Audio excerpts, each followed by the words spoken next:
কোনো দল পুরুষের কোটায় নারীদেরকে মনোনয়ন দিয়েছেন।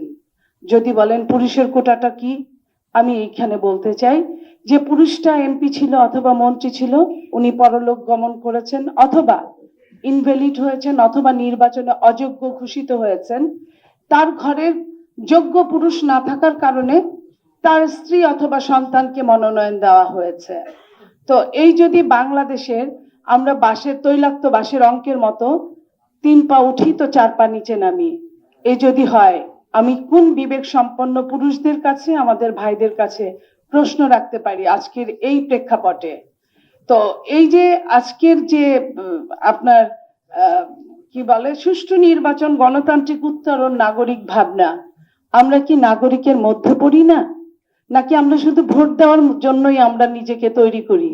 আমরা শুধু সন্তান মানুষ করার জন্যই নিজেকে তৈরি করি? একজন পুরুষকে পুরুষ হিসেবে আমরা গঠিত করব, পরবর্তীতে সেই পুরুষ এমপি হবে, মন্ত্রী হবে, আমরা তামসা দেখব। যদি এটা হয় তাহলে আপনারা এক বাক্যে বলেই দিতে পারেন। আর নির্বাচনের যে ইস্তিহারটা, যুগে যুগে নির্বাচনের ইস্তিহার প্রকাশিত হয়, কয়টা পালিত হয় এটা একটা বড় ব্যাপার। চাপ প্রয়োগ না করলে কোনোটাই ওরকম পালিত হয় না। আমরা বলতে চাই যে নারীরা যে এই যে মনোনয়ন পেলেন না, কি কারণে? এটা কি কোনোদিন কোনো নির্বাচনী ইস্তেহারে আসবে যে একজন নারী তার পেশি শক্তির অভাবে মনোনয়ন পান না, একজন নারী তার অর্থের অভাবে মনোনয়ন পান না, একজন নারী তার ধর্মীয় পশ্চাৎপদতার জন্য মনোনয়ন পান না? তাহলে আমাদের এই পুরুষ ভাইরা, আমরা এই ভাইরা কাদের বিরুদ্ধে সোচ্চার হয় আমি জানি না।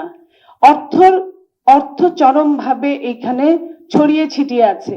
100 কোটি মালিকের নিচে কেউ নির্বাচন করতে পারে না, 50 কোটি মালিকের নিচে কেউ নির্বাচন করতে পারে না। তো টাকাই যদি নির্বাচনের একমাত্র লক্ষ্য হয়ে থাকে, তাহলে তো ওইভাবে বাংলাদেশে 2000 2500 লোক 100 কোটি টাকার মালিকের উপরে তাদের নামগুলো লিখে দিলেই হয়ে যায়।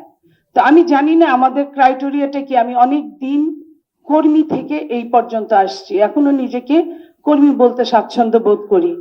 তো এই যে এই অস্ত্র নারীরা ব্যবহার করতে পারে না, অর্থ ব্যবহার করতে পারে না, নারীরা ডিপেন্ডেন্ট, এটা যদি কারণ হয়ে থাকে আমার বলার কিছুই নাই।